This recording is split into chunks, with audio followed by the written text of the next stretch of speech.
बातमी कोल्हापुरातून। कोल्हापुरात तेली समाजाच्या कार्यक्रमात एक मजेशीर किस्सा घडला।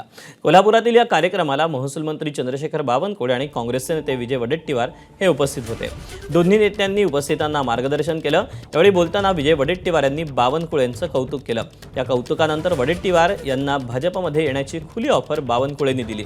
2047 सालापर्यंत तुम्हाला सत्तेत येण्याची संधी नाही, त्यामुळे फार काळ विरोधी पक्षात राहू नका। मी आणि फडणवीस तुमचे चांगले मित्र असल्याचं बावनकुळे म्हणाले।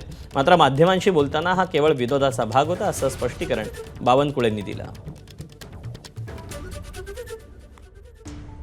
मंत्रिमंडळामध्ये सध्या तुम्ही 2 नंबरवर आहात।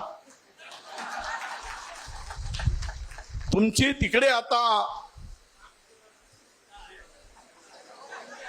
चलती आहे, तुमचा शब्द कोणी खाली पडत नाही।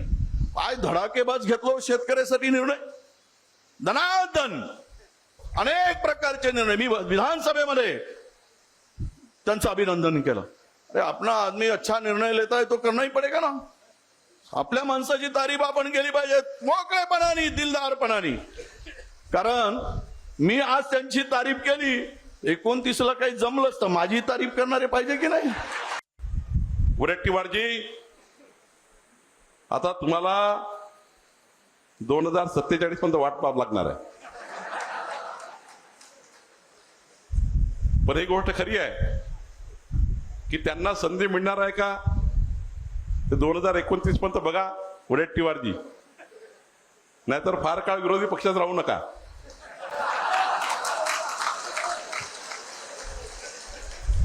कारण मी आणि देवेंद्रजी तुमचे फार जवळचे मित्र आहोत आणि दोघंही घरातले आहोत। त्यांनी म्हटलं 2029 मध्ये जर त्यांचं नाही जमलं तर मी त्यांना सहज आमचा समाजाच्या मेळाव्यामध्ये एक विनोद म्हणून, शेवटी काही भाग विनोदाचा असतो, तो भाग विनोदाचा भाग सोडून त्यात काही नाही आहे।